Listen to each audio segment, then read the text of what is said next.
The things I picked for you here are really specifically chosen to,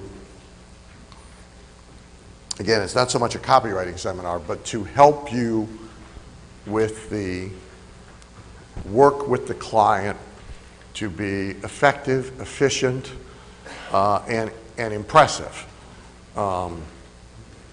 So the first thing, so page 185, is in some sense redundant of everything we've been talking about, but so here's my point. If you insist on investing effort only in the message, you lose. So because you are writers and you at least entered the room thinking of yourself as copywriters, it is a good sign that some of you have started to, like, say consultant instead of copywriter. You will tend to focus on the copy. That's what you'll tend to focus on, is all the ways we might make this message better, right? Whereas you need to divide your focus and balance your focus over message, what media they're using, the markets they're going to, strategic issues, right? So when I described this morning, I'm opening my mail and I see this mail piece which I've seen before.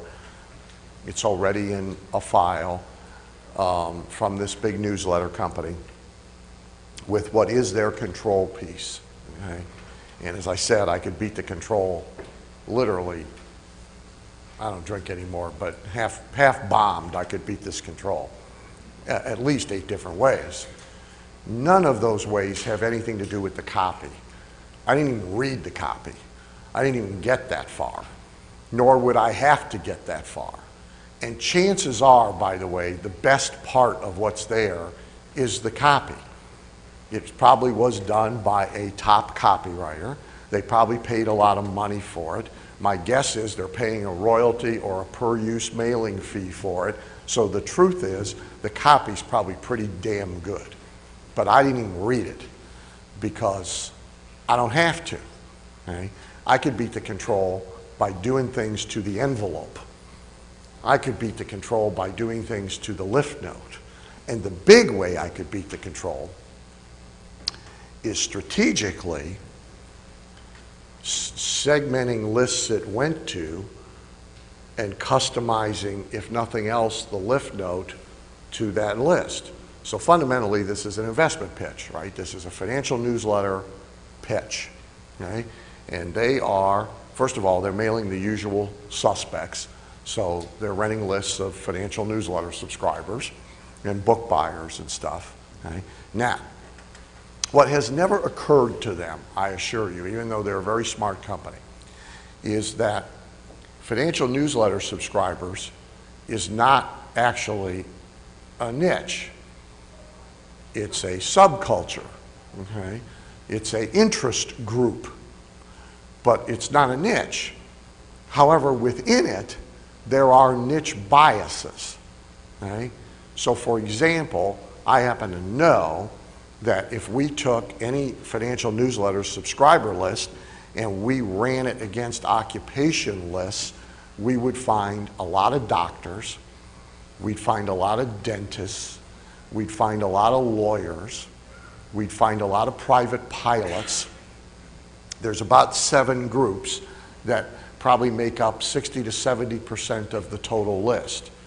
So the way you beat that control in your sleep is you bust out the dentists and you change the envelope and the lift note. Actually, the smart thing is change all the copy, but you change the envelope and the lift note to talk to dentists. And you need to talk about their angst about not being able to sell their practice for what they would need to sell their practice to retire, or having to finance it, about not having saved and invested enough and now trying to make up for lost time, and why this newsletter reveals secrets that'll help you do the investing in 3 years you should have done in 30, and you're on your feet all day, you're busy, you're inside people's mouths, you don't have a lot of time to deal with stock trading and commodity. It's a simple thing. So you need to talk to the dentist in dentalese about this product, and preferably find a testimonial from a dentist. Then you take all the MDs and you mail the thing to the MDs, and you talk MD language, and you find a testimonial from an MD, right? So I would mail 7 different versions of that package to 7 different segments of a list. I could also get them outside of the usual suspects, because you could make it work to the dental list regardless of whether they now subscribe to financial newsletters or not. So that's all strategy stuff, right? That's not copy stuff, a little copy stuff, but mostly it's strategic thinking stuff.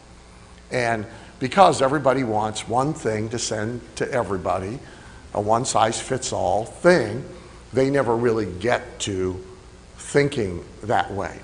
So what you are always best served by bringing to the table is a new context, a new strategic context in which you deliver copy. So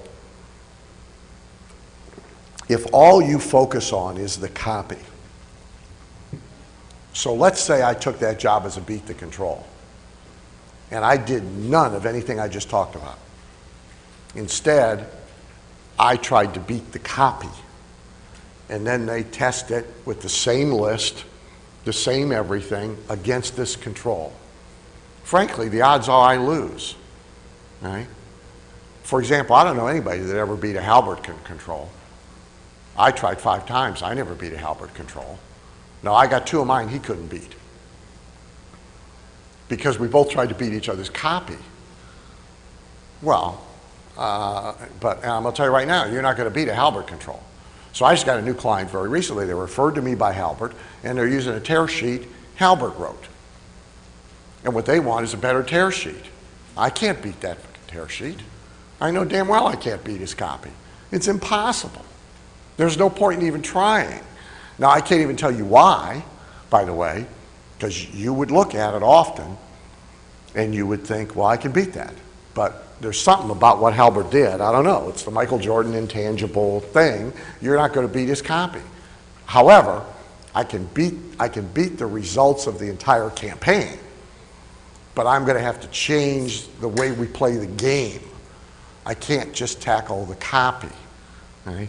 So you always have to come to this with more than message, because message alone rarely is the answer. So on page 186, I've given you my 12 boxes. Okay? We'll talk about each one in a little detail. Give you a few ideas for some of them about things to do. But so here's the 12 boxes. Right? I don't know if I can focus this any better. That's about as good as she's going to get, but you have it in front of you. So here's the boxes I try and gather information in when I am starting anew with client to do projects. So the first box is all about the who. Who's the customer? Who's the prospect? What do they know about who the customer is? What don't they know about who the customer is? So for example, almost nobody knows what I just described. It hasn't occurred to them, right? So they think that financial newsletter subscribers is a niche. It's not, it's a subculture. Just like Harley-Davidson motorcycle owners is not a niche, it's a subculture, right? So the real question is, who's in there? And is there any overwhelming number of one who versus another who's in there? Now that might be geographic, it might be occupational, it might be ethnic, it might be age, it might be guys with crew cuts, it might be, but somewhere in there's a who we should probably be talking to separately, differently, in order to get better results. So I want to find out as much as I can about what they know and identify in my mind what they don't know, what they're not telling me, which tells me they don't know, right, about their customer and their prospects. Then second, the emotional information. So this is a place of great leverage. So what I want to know here is why the who buys, right? And now they'll usually start by giving you features and benefits crap about why people buy, right? Well, they buy because we got the best doohickey, or we got the cheapest doohickey, or we got a doohickey that's made in America instead of being made in China, or because it slices, dices, and vacuums, or it, you know, for years, like Volvo thought people bought Volvos because of safety. They finally wised up and made a convertible. So I'll give you a great Miracle Air example. So one of the things I determined in Miracle Air, let me see if I can find my piece. So here's my, okay. So this is a piece, this is all about who and why they buy. This is a piece called Who Relies on a Miracle Air. And then active seniors, people still working. Here's the big one. Seniors determined to remain independent. So, emotional information. Why did you buy hearing aids? If you can get them to enunciate it, here's a big reason why they buy hearing aids. Because they don't want to be stuck in a nursing home. Now, the way that engineers backwards is when seniors start to have real hearing problems, their adult children, their family around them, and their friends think that they are losing their mental capabilities because they respond improperly to conversations. They don't get what was said to them. So they begin to think these people are like one step away from dementia and Alzheimer's, when in reality, they just aren't hearing well, right? So when the family begins to think they're losing it, what does the family start to do? Think about where they're going to stick mom and dad, right? Okay? And they don't want to be stuck there. So now, if you take that and you put it back together in the other order, the way you sell hearing aids to people is you scare them about being stuck in a nursing home. Okay? So that's the emotional, they don't buy it because they want it. You'll see these stupid hearing aid commercials where they're out walking in the woods and they can hear the birds now and they couldn't hear the birds before. What a crock of shit. I mean, you ain't gonna sell hearing aids that way. Yeah, somewhere there's somebody who wants to hear the birds, but please, you know, try separating them from $8,000 because they can't hear the birds sing in the backyard. I mean, get real, you know. But to keep from being stuck in a nursing home, now that's a motivation. Now you can't say it the way I just said it, so you got to dance around it, right? Seniors determined to remain independent. Why? Because many families start talking about the need to get dad or mom into an assisted living home environment when it seems dad or mom is slipping mentally, is having memory problems, is unable to follow and participate in conversations. And often these are actually just symptoms of hearing loss, easily improved by Miracle Year. Better hearing makes an individual seem sharper, gets you back in the game, fully participating in conversations. So there's another one. Okay, especially active and involved grandparents. So here's what happens. When they start having hearing problems and the relatives start thinking they're not with it, they don't want to trust them with the grandkids alone. So now they don't get to be with their grandkids alone. Well, they'll buy hearing aids to fix that problem because they want to be with their grandkids. So this is the emotional information.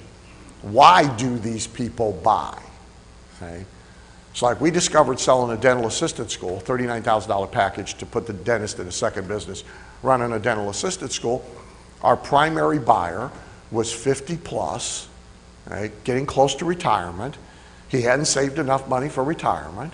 He was coming to grips with the fact he wasn't going to be able to sell his practice for what he wanted to sell it for cash. So that wasn't the answer. So how do I make up for lost time and get the money together to retire in the next 5 years that I should have been putting together over the last 30? Bingo, we got an answer to that. You do this second business, you make 100 grand a year from it, and you bank all the money. Not that they will, but that's neither here nor there. And at the end of 5 years, you've put 500,000 in the bank, plus it's earned interest along the way, so it's really 650. And then you could sell the dental assistant school for 200. Now you're at 850. You almost got $1 million you've made materialize from scratch if you invest, et cetera, et cetera. That's emotional information, okay? So I got to find the emotional information. Third, now I want the product stuff. And you got to let them give you the product stuff, by the way, even if you don't want it, because they'll be unhappy if they don't. So you got to get all the features and benefits and facts and statistics and how the thing is made, and the plastic comes from Germany instead. And every once in a while you find something in there you can use, right? But you know, it's not the big deal. Then 4, comparisons. So I want to know about competition, direct and indirect.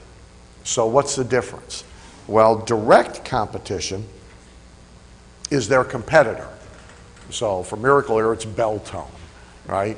For Toyota, it's Honda, okay?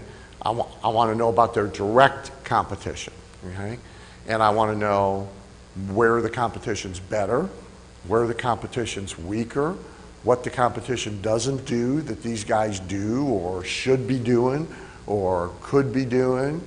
You know, how do we, so that analysis leads to, like I just noticed, and it's very smart. You know the Giorgio or DiGiorgio frozen pizza product, you make it home? Well, what they very recently did, it's brilliant, so somebody ought to get a big prize. They've added breadsticks to the package. Why? Because Pizza Hut and Domino's big damn deal is pizza and breadsticks, which, by the way, you know, you're not getting enough dough with the pizza. You got to eat another pile of dough. And then for dessert, you have more breadsticks with cinnamon on them. Ah, yeah, great. Yeah. Yeah. And before long, they're going to be telling you it's a weight loss plan. So they've added breadsticks to every one of the frozen pizza boxes. Brilliant. They matched the competition. They took away one reason to call Domino's instead of using theirs. It's brilliant. Okay, so that's direct competition. The indirect competition issue is who else is taking money from these customers at the same time in the same amounts who might be in my way, right? So if we're selling a $70,000 cosmetic dental practice or cosmetic case, who's our indirect competition? Lexus, right? High-end luxury automobiles, the big expensive vacation, the cruise, right? That's our indirect competition. They're going to that same customer at the same time, trying to take the same amount of money. Can't ignore them. We're going to talk about them. Number 5 are my offer elements. So now I start to look for what the core proposition is or is going to be, starting with what's their offer now. So if we're talking about new customer acquisition, how are they bringing them in? What does that offer look like? Okay? What's the product? What's the premium? What's all the elements of this offer?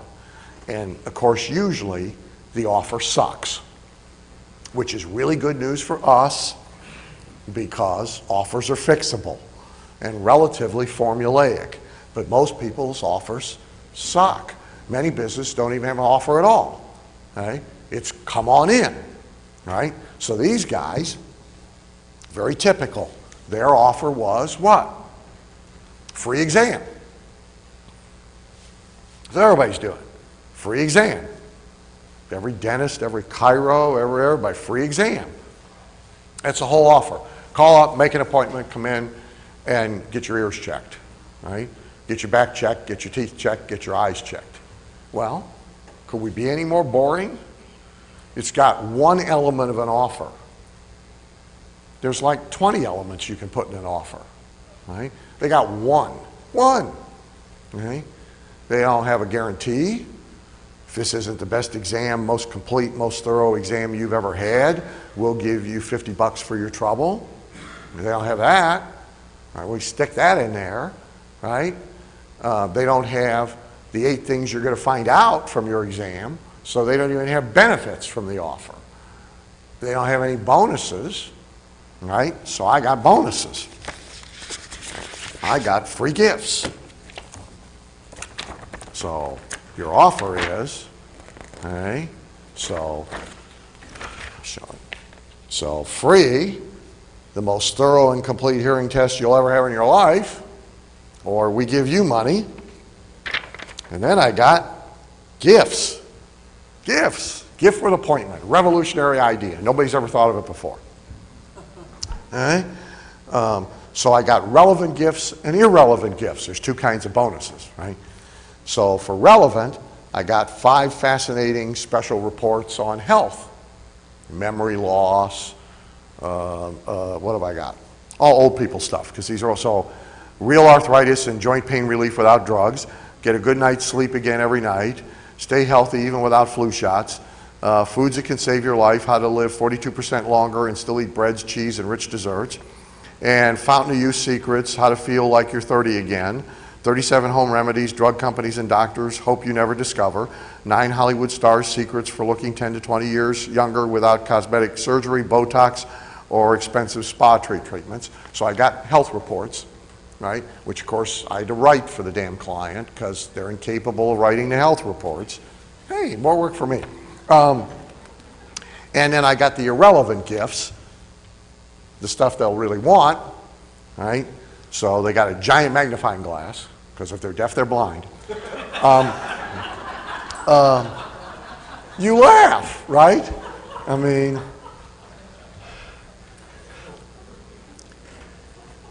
I got a free grab bag DVD of classic TV shows or old movies. So they get to pick a DVD of old westerns or old mysteries or whatever.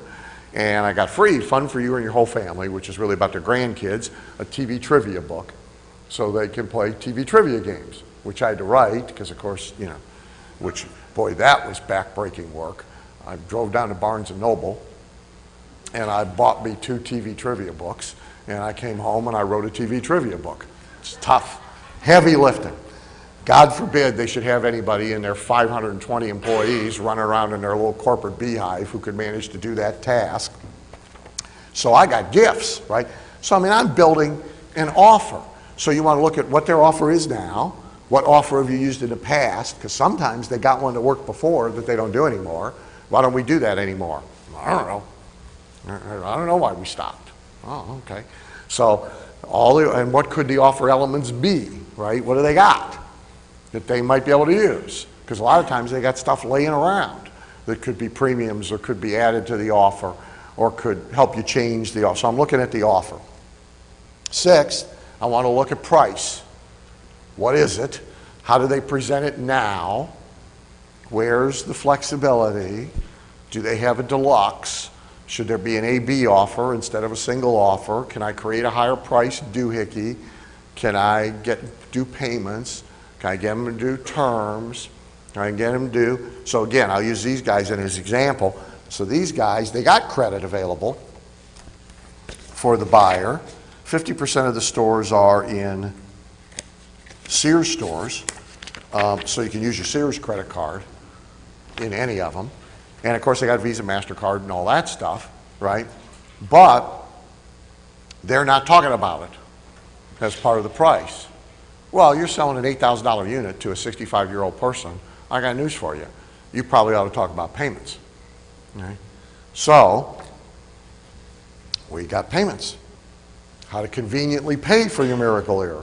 As little as $55 a month. That's all it takes to enjoy better hearing with Miracle Ear, right? And it also talks about insurance reimbursements and AARP discounts and military discounts and all that stuff, all in the same place. That's all how you present price. The $55 a month is the minimum payment on a MasterCard or a Visa if you stick the price of the Miracle Ear on that card, right? So now I got financing. Okay? So I want to look at price. I want to now look at how they're justifying price. What's their rationale for why this is a good deal? What's their rationale for why this is free? How are they using that? How are they not using that? How am I going to justify price? Where's the information there? 8, urgency. What are they doing about urgency? Do they have deadlines? Do they run out of stuff? Is there only a certain amount of this stuff made? Is it seasonal? Is it, does it only come around once a year? If you follow Red Cooper, who's a great direct marketer, the company's a great direct marketer of fruit. If you don't, you should Google them and you should get their stuff. So they're great direct marketers, mail order companies, sell fruit. Okay? And what they do is roll out a different fruit every so often that's only going to be available this season. So you got to pre-order right now your raspberries, and then you get them like a month from now. But if you don't pre-order them now, you can't get them, right? And then they'll be on to something else, melon, and then they'll be on to oranges, and then they'll be on. So urgency, what are they doing? What are the reasons people don't buy or don't respond to their thing? I need to know why they don't, right? So what happens? So like in their case, for example, I got to get some sales reps. I got to talk to some sales reps who actually close the sale. Why don't they buy? I got to go talk to some customers who didn't buy. Why didn't they buy? I got to listen to some sales presentations and actually hear the truth of why they aren't buying. I got to get research from the industry about why they don't buy. I got to know the reasons they don't buy. Why do I have to know the reasons they don't buy? Because we're going to write copy that makes those reasons go away, right? 10, social peer customer proof. Okay? What do they got? Hopefully they got some. If they don't, they probably got it. They just haven't gathered it up. Okay? Which, by the way, is a whole project for fee of tracking down the testimonials, organizing the testimonials, writing the copy for the testimonial contest, doing the interviews of the testimonials. That's a whole big deal if you want it to be for many clients. There are people, by the way, freelancers, who that's their whole business. I know at least 2 in the Glazer Kennedy world who their whole business is testimonial projects. That's all they do.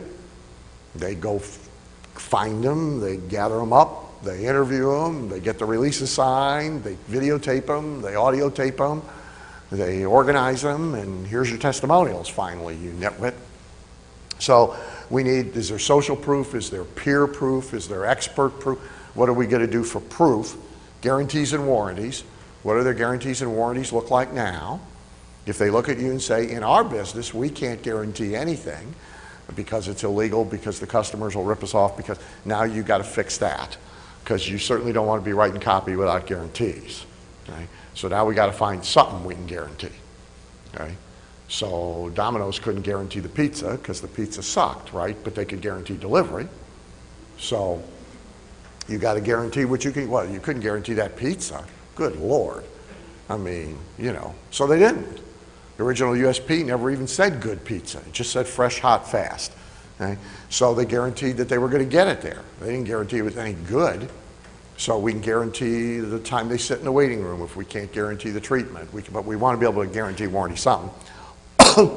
And what other kinds of reassurance are there to make the buyer feel good about this? What do they use now? What aren't they using? So I fill my 12 boxes, right? I'll tell you 15 good beat the control tactics that revolve around these boxes. So number 1, I've taken you to a number of times, so I won't keep belaboring the point, is change the who. So slice and dice their market, slice and dice their customers, match dentist testimonial to dentist, hardware store owner testimonial to hardware store owner, fireman testimonial to fireman. Slice and dice the market, change the who that the thing is aimed at. That's a great beat the control tactic, and of course it fits box number 1. Number 2, in emotional information, find out what their enemy is, the customer, the buyer, the thing or person they hate the most, or the thing or person they fear the most, and position your client. At weakest has solution to it, at best has crusading missionary against it. Right? I had an ad, my original opportunity ad for Jeff Paul, so it was how to make $4,000 a day sitting at home in your kitchen in your underwear was the headline. We added so this ad sells a money-making opportunity, right? Sells a book, actually, which then sells a money-making opportunity. Mostly running initially where you would usually run it. Opportunity, Entrepreneur, all the opportunity magazines. Then we gradually tested and tested and tested and tested. And one of the places we found it worked real well was all the conservative political magazines. American Spectator, Newsmax wasn't around then, but National Review, American Standard, there's a tabloid one, the name escapes me, but they're a bunch of conspiracy theorists and the right to their political right of Attila the Hun.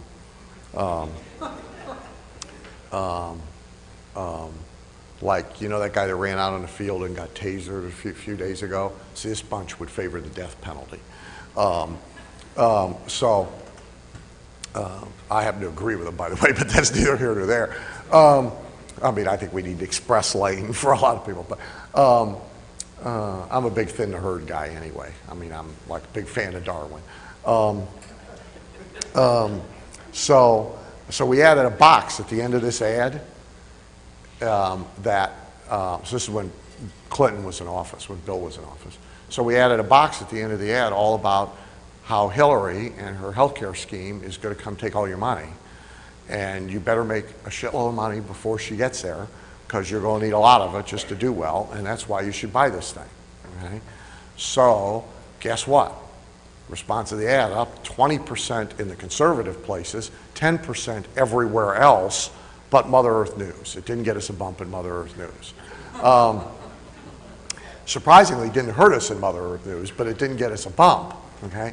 Now, it has nothing whatsoever to do with the product, the pitch. No, I just made it have something to do so I could stick Hillary in there and rail against Hillary for 3 paragraphs. Because it turns out I was right. The buyers of money-making opportunities from these places are predominantly conservatives, and they hated the Clintons. So I want to be against what they're against, right? Offer elements. Box number 5. Change the decision from a yes-no decision to 2 or 3 choices. Okay? So you might do that with AB or ABC offer. You might do it with the bonuses. Pick any 3 of these 5. Pick any 5 of these 7. Pick which one of these things you want. A duffel bag or a hat. Okay? By the way, you bring that all the way down to the smallest business. So the first thing I did in chiropractic, I did 2 things in chiropractic. The first 2 things I did other than direct mail is I taught the chiropractors, because they're all so bad at asking for referrals, I taught the chiropractors to put a big sign up at every treatment room, okay, asking for referrals, and stick on the wall a choice of 5 gifts when you refer a patient. So you put Velcro on the back of them. It's really ugly, which is why they don't like to do it. And there's relevant gifts and irrelevant gifts. So up on the wall goes a neck pillow, some kind of back doohickey, movie tickets, pizza coupons, 5 gifts. You choose any one when you refer a patient, right? Brings the referral rate way up. Right? Their peers hate it, it's ugly, and the staff doesn't like it, but it works because we've now introduced choices and we've got them picking out which thing they want, and they're focused on that rather than focused on anything else. Also in box 5, offer elements, the irrelevant gift.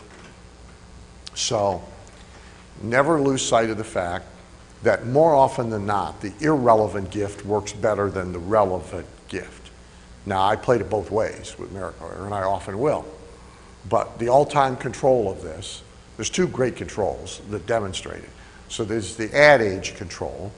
How many of you are unfamiliar with the Advertising Age magazine control?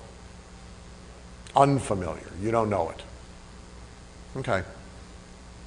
You'll find it in Hodson's greatest direct mail letters or greatest sales letters of all time. It's published by Dartnell. You can get it at Amazon. So the ad age control they keep trying to beat, that they can't beat, and that even people who don't want the damn magazine subscribe because they want the cup, okay, which has the front page of Ad Age on it, and it's customized to you. So the headline says, Dan Kennedy wins Advertising Age Genius Award of the Year, right? That's the bonus when you subscribe to Ad Age. And people buy it to get the cup.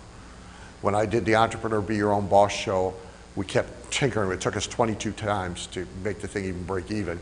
But I got a bump when I added a cup that says, I'm my own boss. And it has the entrepreneur logo on it. I got a bump, okay?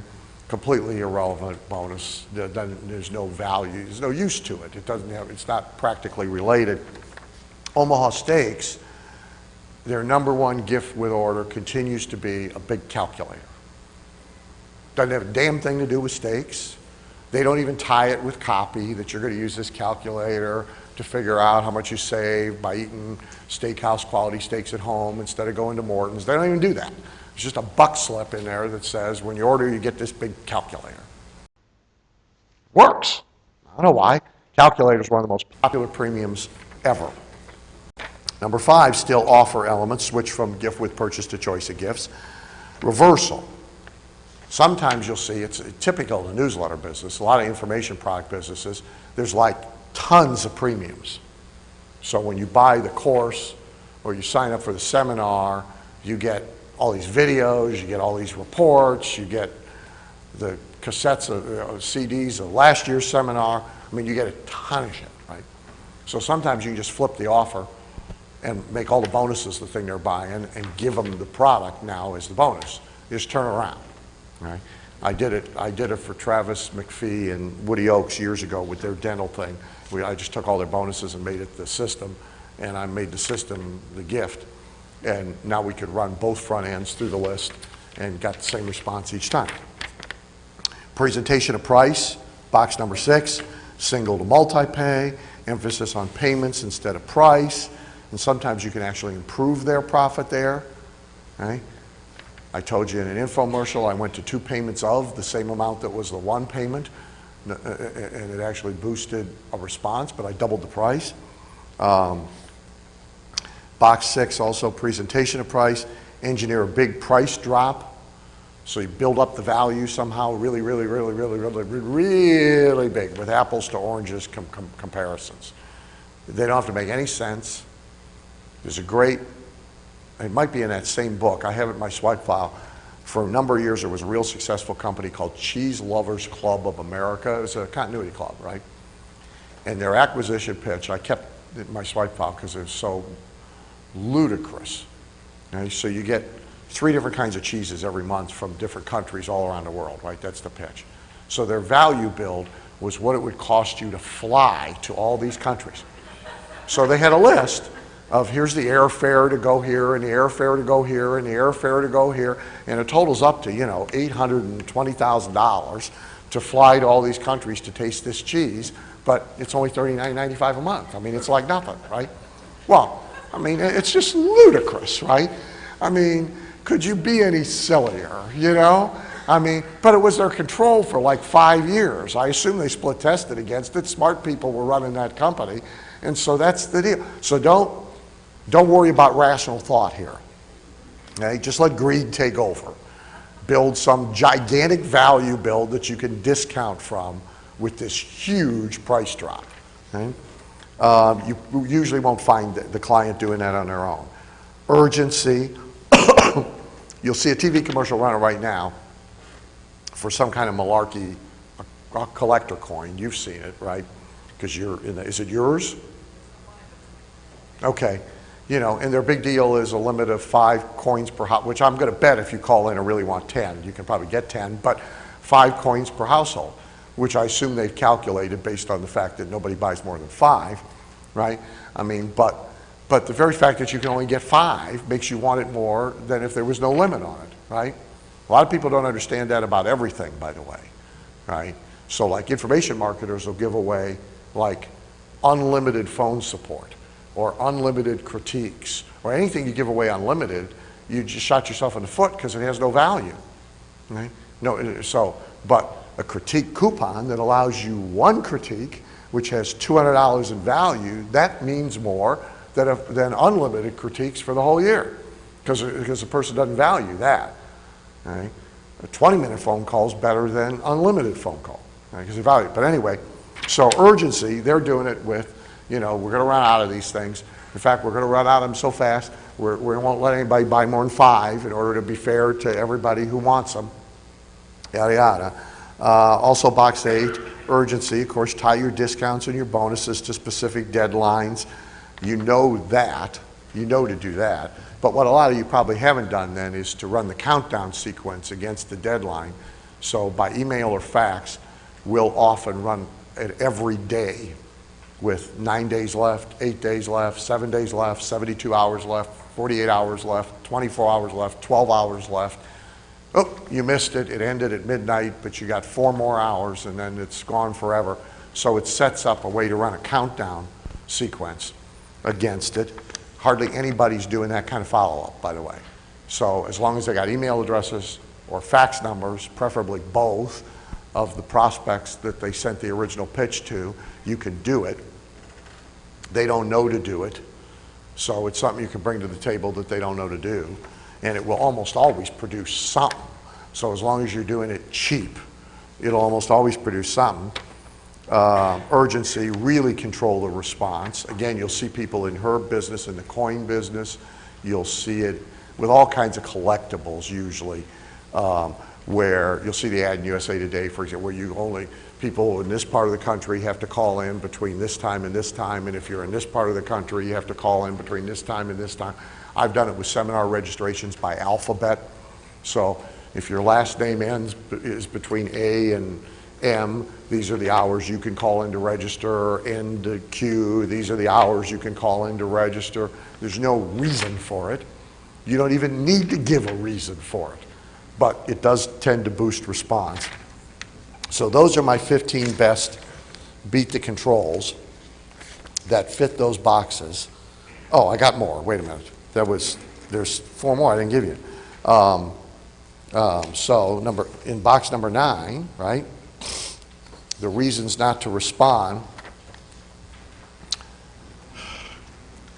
Be very, very specific about these reasons.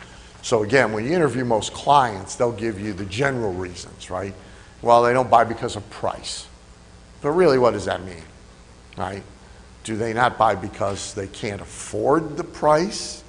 Do they not buy because they have a visceral reaction that the price is too much, thus they haven't been convinced of the value?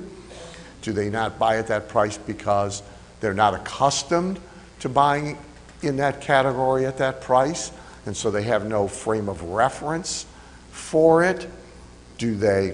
What does that mean, right? And so you want to be very, very specific when you answer those reasons. Social proof. Flesh out the testimonials. So what do I mean by that? So if you get a client who has testimonials,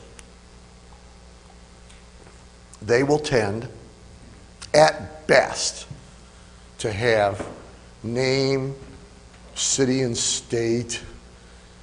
In B2B, they'll have their occupation or their company name, maybe. In consumer, they might have age, but they're not going to have much more information. But really, if people are being persuaded by a testimonial, they want to know as much about that person as they can. Usually pictures are helpful because that makes the person real, but details are helpful too. So I'll give you 2 examples. So in Miracle Air, again, I'm selling to old people, to senior citizens. So age matters to them, and what they do for a living or did do for a living matters. And there are certain occupations that are going to be more persuasive to a senior citizen than other occupations. So think about that for a second. What occupations do you think are particularly persuasive to 65, 70, 75-year-old people that would not necessarily be that persuasive to younger people? Nurses. She's right about that, by the way. Nurses are much better than doctors. What else? AARP, that's okay. Not an occupation, though. Military.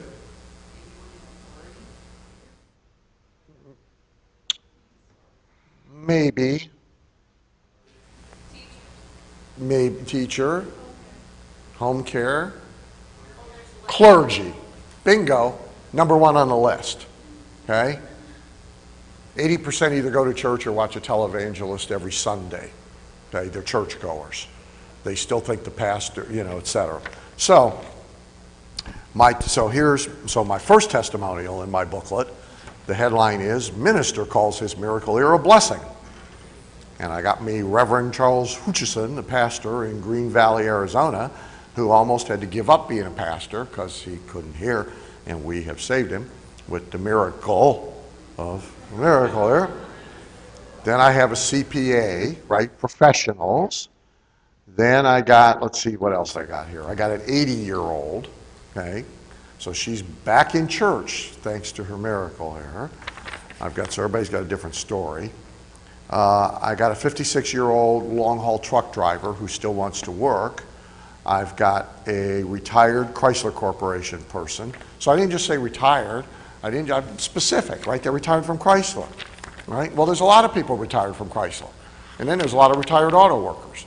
So the person says, oh, Chrysler, well, that makes this real. I got a 53-year-old powerhouse operator at Allegheny Ludlam plant in Breckenridge, Pennsylvania. I got me another minister. I got me a retired secretary, a retired school teacher. I got the church pianist. See, I'm very big on church here. I got the church pianist, and I got a school teacher. Okay? And I got their ages, and I got where they live. And then their stories are very specific. So here in this book, the goat testicle guy, okay, I got the requisite testimonials, right, from people endorsing the book, okay? But you may not know who these people are who are endorsing the book. So for the testimonial to mean anything, I got to make them mean something, right? Hardly anybody does it, by the way. So here's a testimonial from Dr. Chris Tomczak, who is the CEO of HealthSource Chiropractic, the world's largest franchise organization in the chiropractic profession. HealthSource has been recognized by Entrepreneur Magazine as the leading franchise organization in health services category for 2 consecutive years. And here's his website. I got the same kind of little bio about everybody that's got a testimonial in here. Now there's 2 reasons for that, by the way, in this instance. One is because I want to make the testimonial, the person giving the testimonial, meaningful and important and credible and significant. 2, I'm happy to give them a little promotion, and a little promotion on their website, because I'm going to lean on them hard to promote the book. So I've just obligated the living bejesus out of them by what I did there, and it's no harm, no foul. Use of social proof. We're still in box number 10. There's all different ways to use them, right? Lead generation, acquisition, refund control. If you got a client that has refunds. Right? So like one of the things I said to Bill Phillips at EAS, which he immediately ran out of the room to do. So they literally had a room, because they ran that contest all the time. So they got a room of testimonials. I mean, you couldn't run out of testimonials. And before and after pictures, right? So they got pictures, because everybody had to send them in to be in the contest. They got pictures and testimonials. I mean, a room of them. So he's using them everywhere. I mean, the outside of the envelope, inside in the mail piece, got audio, got video, got everything. So the main product that shipped, big box of pills, right? Vitamins and potions and powders and shit, right? I said, where's the testimonials on the box? Where's the before and afters on the box? Right? Huh? I said, well, anybody return this stuff for a refund? Yeah? Well, the inside box lid's empty. There's nothing on it. I hate white space. I just hate it with a passion. It's a copywriter in me, right? White space, well, let's put something there, you know? Paper's expensive, ink's cheap. That's my motto. Right? So let's put them on the box. Absolutely. Now they're on the box, right? So every place you can use them. Generally speaking, if you've got a client that's got them, he's not using them, every place they can be used. Order form. Sometimes you can get a bump by adding them to the order form, especially if the back of the order form is blank. Paper's expensive, ink's cheap. Box number 11, guarantees. So a couple things you can do with guarantees if they're not already being done. One is you can make them personal rather than corporate institutional. In the first Victoria Principles skincare show, we changed the guarantee from being voice-overed by the voice doing the commercial, and you get this, and you get this, and you get this, and you join the club, and you pay for the rest of your life, that commercial. So we took his voiceover out and went back to Vic. The Victoria Principle steps forward and delivers the guarantee. First person voiced has hers. Bump. All right? So you can make it personal. The president of the company, the president's wife, the president's dog, the president's kids. You can make it personal. You can also make it sound more interesting. So a lot of guarantees are dull and boring. Right? So the best example of that ever was Halbert's for Nancy Kwan Pearl Cream. And that guarantee is, if your friends don't actually accuse you of having had a facelift, return the empty jar within 90 days and get a full refund. Now all that is a satisfaction guarantee. That's all it is. If you don't like it, send it back in 90 days and we'll give you your money back. But it's a lot more interesting when if your friends don't actually accuse you of having had a facelift, return it. It won't increase the refunds, by the way. So you can make it sound more interesting. And then kind of special, you can add a lumpy, entertaining, or obligating object, right? You can junk it up. I told you about this photo earlier today. I had it here to show you for a different reason, but since I mentioned it. So, back to our offer box. Let's assume we build a great offer and we managed to get something free in it. Here's one more trick for you, beat the control trick. A lot of people have their offers buried. Even when it's a free offer, they got it buried. It's 5 paragraphs deep, it's 8 paragraphs deep, it's on the second page, it's hidden. Well, if you got a great offer, lead with the great offer. So this big bump, first bump we got here was the picture. Then we got another big bump by moving the offer to the outside of the envelope. So here's the ultimate winner. Well, this, yeah, you can kind of see it. So the picture down here is of old Chauncey tearing his tick-infested, lice-infested hair, okay, with "Have I Finally Lost My Mind?" Then the whole offer's here. Free, 10 audio tapes, 4 special reports, telephone consulting and coaching, 2 priority ad critiques, 1 book, 2 videos, and a veritable truckload of tax business building information and assistance, all free. And all you have to do to get all of it is to say maybe. So it's an opt-in with a buyout, with a bunch back out. And then the copy doodle thing, only the next 50 tax business owners will benefit. So you move it all the way to the front. Page 189. How do you find breakthrough ideas? Mostly, here's where to go look. Number 1, look for the story. Most clients aren't very good at using their stories. Their personal story, their grandma's story, the why they got in the business story, the human interest angle of their business. So I'm working with this skincare client who came to me from Halbert, from beyond, and I'm in the consulting day making them tell me their story, right?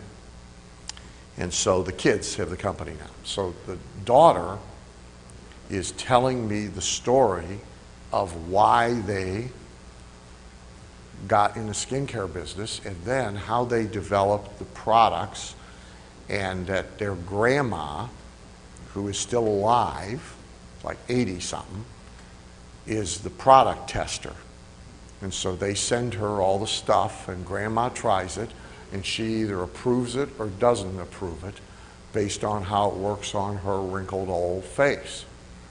And so, and there's a big personal story then about the relationship with grandma and great-grandma. And great-grandma used to be some kind of pharmacist person who made potions and stuff. I mean, I got it all written down.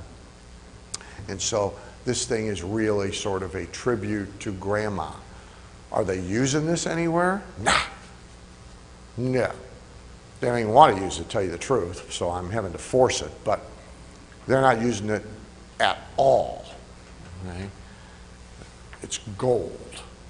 I mean, I want grandma with little vials of glop. I want the picture of the great-grandma in the sepia-toned old photograph. If we don't have one, any grandma in a sepia-toned photograph will do, you know. I mean, so you're looking for a way to emotionally connect with the customer and make it personal for the seller. So the dermatologists who are attached to the Proactive product at Guthy-Renker, one of the two dermatologists had pretty serious acne all through her teen years and almost didn't go to her prom. I want you to go try and find that anywhere in Proactive copy. You won't. You will now. I go, huh? Now, if I didn't sit there and say, tell me about the dermatologist. And of course, the first thing they tell me is all the academic crap. Well, one of them's from Stanford and one of them's from here. Yeah. I said, okay, great. Now tell me about the dermatologist. Well, what do you mean? Well, I don't know. Has one of them got a stump leg? I mean, is one of them saving orphans? Do they go to Botswana once a year and cure acne on poor people in tents? I mean, there's something about the dermatologist that's got to be interesting. Some personal something. So one of them pipes up with this story that the derm told him at some point in time about almost not going to her prom. Well, there's your ad, right? I mean, I don't want to write it here in front of you, but you know, there's an ad, right? Quotes, I almost skipped my high school prom because of my acne. Now I've invented the solution. I mean, there's your ad, right? I want a picture of a weeping girl with her prom dress heaped over in the corner of the chair. You know, I mean, there's my ad. Okay? No, nobody's using it. So look for the story. Okay? Next, look for the customer bias. We've talked about that. That's box number one, the who. And what you're looking for are two primary things. Who can be eliminated? Who are they wasting time mailing to, talking to? So up until very recently, Nutrisystems kind of finally conquered it. Nobody was ever able to sell weight loss to men. Okay, they ain't gonna buy it for a variety of reasons, notably including that men only look at themselves in the mirror from here up. Women look at their whole body. Guys don't do that. Okay? Well, they don't. In case you gals didn't know it, guys don't do it. They only look from here up. Okay? So you're not going to sell diet stuff to men. It never happened. But every company insisted. 3 women testimonials, 1 male testimonial. 3 women befores and afters, 1 male befores and afters. So I always argued, why do we have them in there at all? Why are we wasting our space talking to them and having to neuter our copy a little bit? Why does our copy say men and women? Why? They don't buy anything. Why aren't we just talking to women? Well, we ought to be sensitive to diversity. I'm going, no. Okay?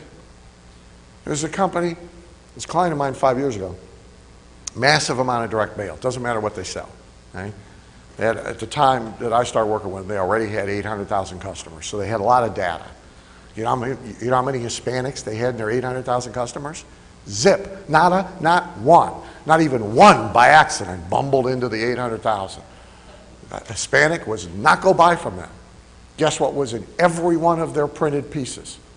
Pictures of Hispanics. I'm going, are you people insane? Well, we got one of everything. You know, I said, well, you're missing an Indian with a feather in his hat. Why don't we put him in there too? You know, what are we trying to do here? Win the diversity award from somebody, or are we trying to sell shit? What are we doing? Get them out of there, okay? So you want to look at who you can eliminate, especially either from message, so you can sharpen the message, because the message is forced to be too broad because you won't eliminate anybody. So who can you take out so you can write the copy sharper, and if they're doing direct mail, you can change the economics by cutting whole segments out of the list. So, seminar company drives everybody to previews in the professions. Guess what I can tell you? You might want to file this for your coaching people. Okay, here's what I can tell you. 90% of your attendance will come from the suburban ring around the city and beyond, not from the city you're doing the seminar in. So if you're going to go do the seminar in Atlanta, don't mail Atlanta. You're peeing away your money. Mail all the suburbs around Atlanta. And mail about 150 miles out around those suburbs, but don't bother mailing Atlanta. Now that data was readily available in the client's business, and they're still mailing everybody in the city. Going to Atlanta, we got to mail Atlanta. Why? Nobody comes from Atlanta. I mean, it doesn't make any sense. So either we got to fix the copy and say something different to the ones who are in Atlanta than the ones who are showing up, or we got to drop them out altogether. And you're looking for a bias where you can extract the segment of the list and customize the message to it. So one more example of that. I'm doing copy for, I'm going to run about 5 minutes over, but we're going to let you run five minutes over too. So I'm doing copy for a company that sells essentially a franchise, a business opportunity to be in the asset protection business. They're generating all their leads at the time from ads in USA Today, Forbes, Investors Business Daily, and Entrepreneur. So they generate leads, they send them a shock and awe package, they get them on the phone, guy closes them. $9,000 sale. That's the business. I say, box number one, who's the customer? You get all the dumb answers, right? Well, it's somebody that wants to be in business for themselves. It's somebody that wants to be in a white-collar business, not a blue-collar business. It's somebody that's got $9 grand. It's somebody that reads Entrepreneur Magazine for us. Great, right? Who's the customer? What do you mean? Well, are they men? Are they women? Are they old? Are they young? Are they salespeople? Are they engineers? Are they midgets? Who the hell are they? You got a lot of customers. They all came to training. You even saw them. Who are they? Well, we've never really. Well, let's go look, shall we? All right. So I told you where they're advertising. 23% of the buyers are CPAs and accountants. I said, do you think you might want to advertise in CPA monthly and accountant monthly and mail to the accountants and tweak this whole package to talk to accountants? 23% of your customers by accident are accountants and CPAs. I wonder what might happen if we tried to do it on purpose. I never thought of that. All right. So you're looking for a who you can extract and create a separate campaign for, and you're looking for who can be eliminated. You're looking for the sweet spot. Timing matters a lot. All right. So cosmetic dentistry, I told you it's 6 months after the divorce and she got the house. That's the deal. Okay? That's who we want. All right? In the newsletter business, everybody knows about the secret of expires. Who doesn't know the secret of expires? Okay? The expires can be worth more than the hotline. Okay? Because just because they've given up on guru number one doesn't mean they've given up on the idea. They've just given up on guru number one. They're actually ready for guru number two. So the recent expirer can sometimes be better than the recent subscriber. Now, everybody charges a premium for the hotline names. They don't charge a premium for the expires, and in many cases, they'll sell you the expires cheaper than they'll sell you their current subscribers. All right? So that's timing, right? And look for the product's USP. Well, I mean, you know, you all know to do that, and you all know to create a unique selling proposition. Again, everything has things that are weaknesses, and everything has strengths that can be expanded on and elaborated. So again, my Domino's example, there was no unique selling proposition possible for the product. Not only was it ordinary, it was awful, right? So the original USP was fresh, hot pizza delivered in 30 minutes or less, guaranteed. Fresh, hot, 30 minutes or less. No mention of good, no mention of mama's recipe from the old country, no mention of real cheese, because it wasn't, no mention of real sausage, because it wasn't, no real anything, okay? Fresh, hot, 30 minutes or less.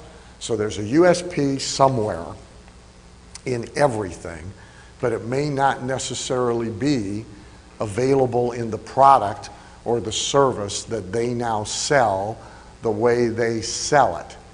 It may have to be something else that you figure out and invent. By the way, a little Domino's secret Tom Monahan told me in an interview. A lot of people don't realize. The USP was not only built because of the flaws of the product, but because of the particular locations of the first few Domino's, which were all adjacent to college campuses.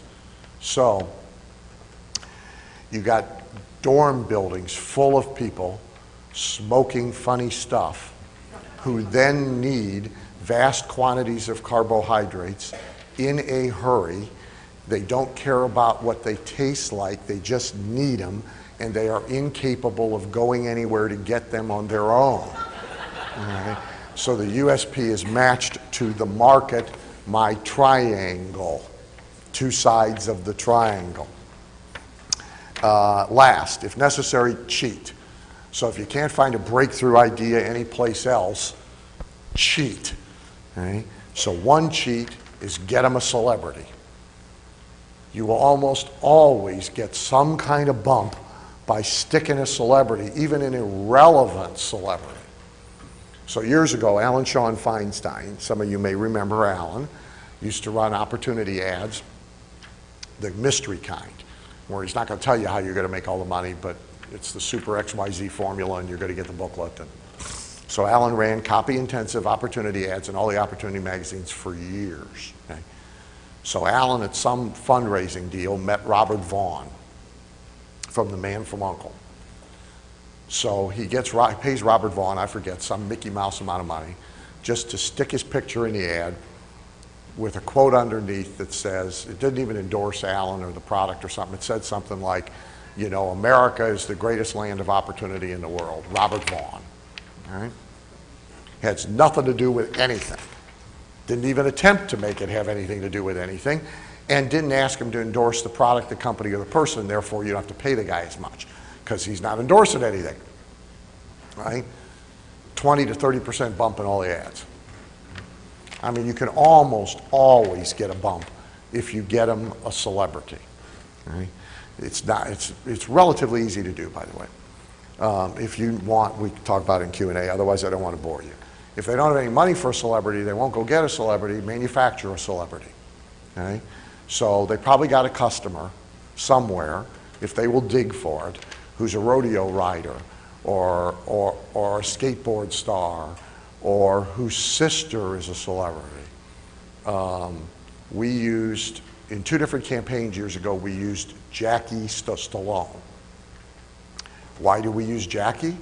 Because we weren't going to pay for Sly. But I got a picture of Mom with Sly Stallone to use. I give Jackie 5 G's. Sly would have cost me $1 million. I got him for 5 G's too. Why did I use Christy Frank from The Apprentice? Because I got Trump. That's why. No disrespect to Christy, she knows it. I could care less about having Christy. After the first year was gone, who the hell knows who Christy is, right? But I get Trump. And I even got a picture, Christy and Trump. And I get to say, from the Apprentice, Donald Trump's apprentice. And I get a quote from her that says, even Donald Trump could learn a thing or two from Dan's books. Christy Frank from The Apprentice. I got Christy Frank in 2-Point Invisible. I got Donald Trump could learn a few things in 48-Point Gothic, right? Good until you get to cease. So, and in his case, you don't. So you can buy one cheap, you can make one, you can manufacture one, you can find one in the customer base. Contests, great gimmick. EAS, we borrowed it from my information marketer clients. Everybody competes to be the best of the customers. They win a car. Gimmicks like the photo, the doohickey, the lumpy mail, the weird delivery in a bottle, scotch tape to a basketball, in a big box. It disappeared from up here, but you know their little trash can? You guys have all seen these mailings done with these little trash cans. And you don't have to use the aluminum ones, they have plastic ones, which are less expensive and they're in bright colors. So years ago, he still does it. I got this high-end financial advisor. He wants 5 meetings a month in Chicago. And the client's got to be the CEO of a company in a certain industry of a certain size that's a family business, legacy issues, real detailed. So we have a pretty small prospect pool. So in his case, we have the sales letter for the appointment delivered in a trash can, but in a full-size trash can. Full size. You buy it over Home Depot, big trash can, delivered by a messenger guy in a big messenger outfit with a badge and a gun, who comes in with the trash can, says, I got to deliver this to so-and-so. Secretary, of course, says he's not here or whatever. He says, okay, I got to leave it for so-and-so, and it can't go anywhere, so I'm going to handcuff it right here to the thing, and I'm going to give you the key, and you have to sign, and there's this real official-looking form she has to sign for it, and the guy's out the door, and the thing is left in this big giant trash can in the guy's office, right? Same basic pitch as the little trash can. I've delivered this because a lot of people would throw out my mail if I didn't, and in case you do want to throw it out, here's a trash can to throw it out in. The best thing about this is, what exactly do you throw a trash can out in? Well, you can't put it in a wastebasket. It's bigger than the wastebasket, right? So you get 3 phone calls. You get the enraged, how dare you bring this damn thing into my office and disrupt my whole business call. You get the brilliant, this is great fun, I really liked it, thanks a lot, but I don't want an appointment. And you get appointments. Fill his quota. We do I think, last time I talked to him, he does 25 a month. He gets his 5 meetings. He gets his clients. He's a happy camper, okay? So it's a gimmick. It's a gimmick. That's all it is. So you can cheat with a gimmick, okay? All right. We will stop there for lunch. It is officially 12:09.